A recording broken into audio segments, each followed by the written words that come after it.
Do you think it's a coincidence that right now, in the midst of this pandemic, where so many people who have a weak immune system are vulnerable, and we have people like Charlie Sheen who have openly admitted to exposing people to HIV, which clearly will put you at a disadvantage right about now?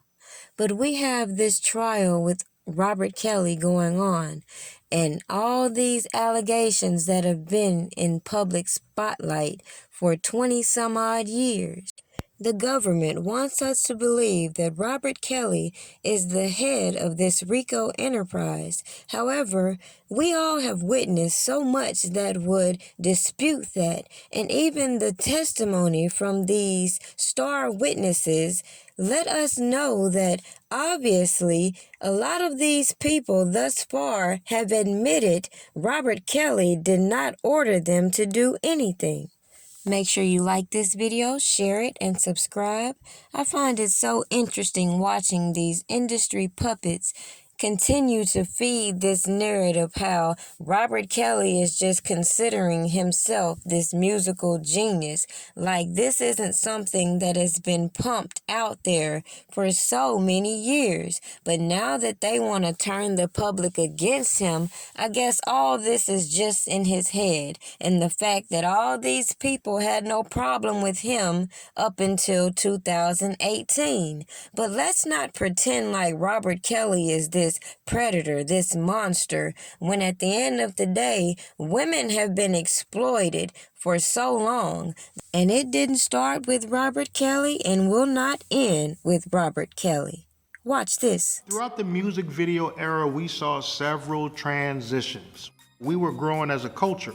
In 2000, it became about the vixen. We were the aesthetic. We were part of the fabric. I'd literally walk up to you and say, hey, I make music videos and I would like to put you in one. Next week, you'd be on some set somewhere doing something crazy. She had the curves, but she had the face. She had the attitude. Women were getting paid like rappers. Those days were cut short very quickly. The concept of video vixen became a lot more salacious. There was girls that were willing to do a whole lot for airtime. Here's how we changed the culture. Here's how we owned ourselves, owned our bodies, did our thing, and came out of that all right. Sometimes people are so fueled by hate, they forget their manners. And all these people that got so many opinions about Robert Kelly being a monster, it's funny the things that they say when they get on this internet and how they clearly don't comprehend the common sense that I'm bringing onto you. So being rude or trying to provoke a response out of me is never going to change my perspective when I live in the real world and I see real predators every day who sit by and watch women struggle living from check to check or even not even having an income, waiting on an opportunity to prey on them, but nobody is there to help them. So when I say that this corporation using another corporation heavily tied in pedophilia to target Robert Kelly does not sit well, and obviously is what sparked my curiosity, that should be a no-brainer. People continuously feeding into the propaganda and not seeing the bigger picture. Let me make this make sense for even you.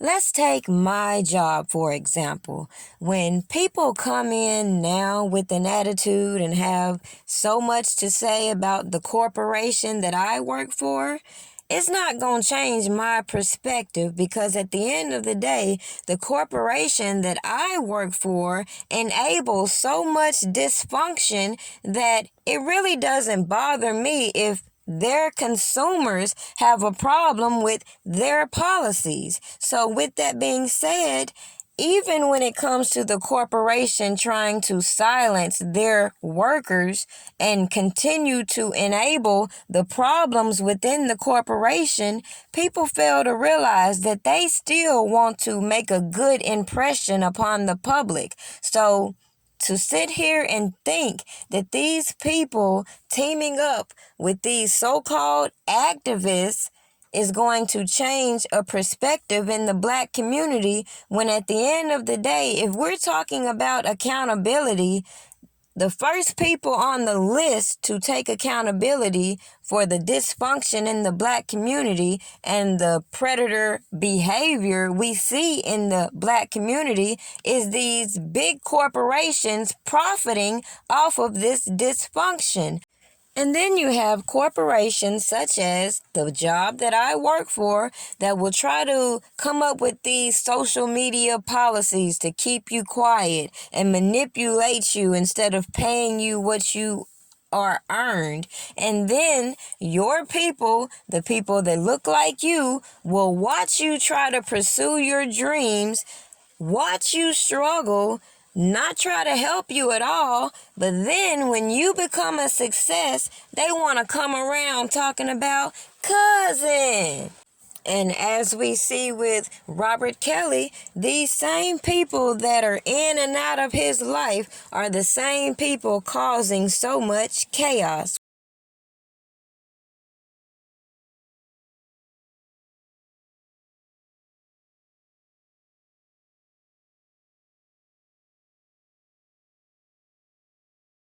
You nigga be playing, but I ain't gonna play with you. Let's go.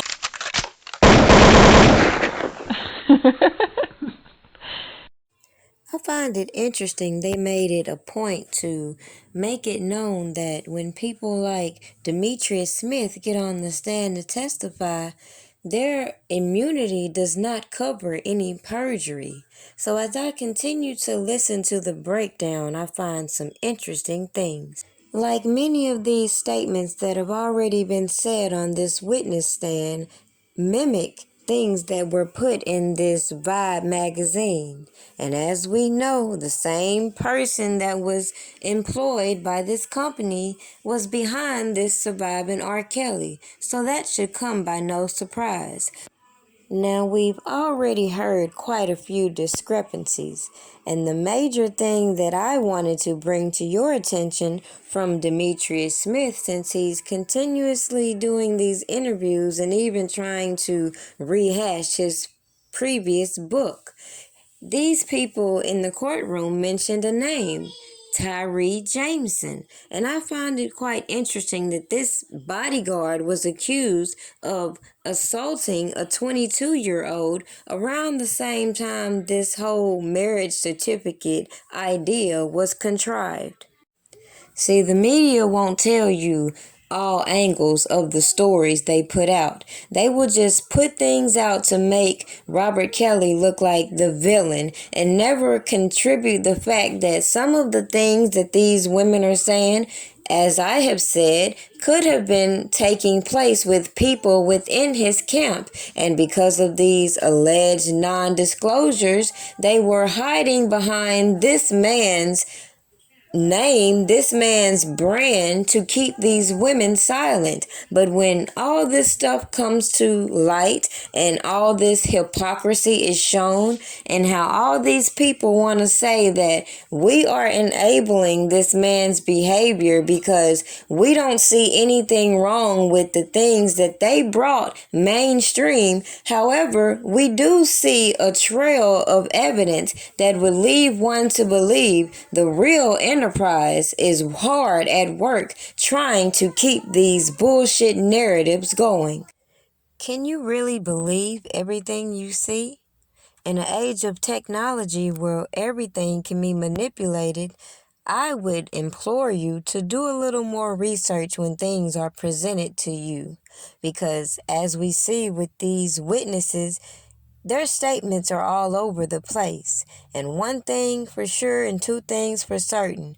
Either they were lying then or they're lying now. Like when Demetrius claims he doesn't know this public aide who got this fake ID. But in the past, he said he knew exactly who it was. So again, let's remind you, these people are not safe from perjuring themselves, which is why, in my opinion, they wanted to keep this whole trial secret. But hey, that's just my opinion. After a hard day's work, to walk in a party and then everyone turn and look at you. Then they put on the single. When people start clapping, I was like, oh my God. That was so devastation. Like walking in and then like put on the single. Oh my God. I wanted to go straight to the back and sit in the corner and kind of, cower in the corner and get up underneath the pillows. It's a good feeling, but I was a little nervous. The DJ was hot, played all the records I wanted to hear. I'm the one. And I got a chance to kind of let loose and dance a bit, which was fun. It was a cool night. For some strange reason, being a victim is now becoming something to be a champion about. And despite the fact that Aaliyah's fans never saw her as a victim, and people with common sense can see there's so many holes in this story, it does not make sense. Even the fact that Demetrius just came out once again saying Aaliyah was not pregnant. So even if you took his story at face value, who's to say she was pregnant by Robert Kelly when protecting her image could have been just that, trying to make it look like she wasn't an unwed mother? 'Cause realistic speaking, let's talk about real life situations. How many of you know grandparents or anybody, aunts, cousins who got married at the age of 14, 15 years old? So when we look at the reasons why these age of consent laws were put in place and how politicians are going to try to manipulate that fact, it should be obvious why I feel Robert Kelly is being used as the poster boy for this abuse and Aaliyah for victims. Isn't it interesting how Dame Dash has come out now pointing the finger at Hype Williams saying he's responsible for Aaliyah's death, when, if you recall like me, I remember it being said that Dame Dash was rushing her to get on the flight. So to complain about the quality or the fact that the director requested this is crazy, and to look at the video and recognize that the special effects that was done in that video could have been done anywhere sends a lot of red flags. But I don't think it's the director's fault. I would put that on people with higher positions. Robert Kelly is on trial for trafficking women, allegedly, but I believe these corporations have been exploiting women for the longest. And in fact, I find it odd that, as I've mentioned many times, the same corporation that all these people said should mute Robert Kelly have been accused of the same things, and even the mind control, MK Ultra, COINTELPRO type programming. But nobody wants to talk about that. When those conversations emerge, they want to deflect and put your attention on this alleged marriage that everyone has known about all these years. But I guarantee you, we won't see this county clerk who accepted this janky ID to get this marriage in the first place on the stand. Yeah, definitely. I was looking for you. I tell you, get your hand out my pocket, man. Get your hand out my pocket. I see what you're doing. I see what you're doing on the channel. Get your hand out my pocket, man. Look at me when I'm talking to you. I see, yo. I see what you're doing. I see what you're doing, man. I see what you're doing. Nah, look at me, man. I see what you're doing. Hand on my pocket. Get off my channel, boy. I asked 50 about that, and he said you did the same thing to him. You asked him to take him shopping. Yeah, I thought he needed some clothes. Now, Fifth, when you continuously call Puff gay, does that affect your relationships in Hollywood? I don't call him gay. I said. Let me read it, Fifth. Oh my God. Sorry I can no longer help you guys. Soon you will all be gay and happy. You are all now left under leadership of Puffy Daddy. Report to the nearest rainbow. Dinner Thieves in theaters January 19th. Now it's clear that when it comes to the industry, it's a dirty game. But my biggest problem is when I started to see these individuals involved in this case putting certain things on social media, and again, tainting potential jurors' perspective. So that's when it became blatantly obvious. If what they say about Robert Kelly is so true, why do they have to work so hard to keep these narratives going? Why are they on social media when they're supposed to be federal witnesses? Why is it they came out to rile the public up with these stories of being slaves and hostages, knowing that wasn't the case?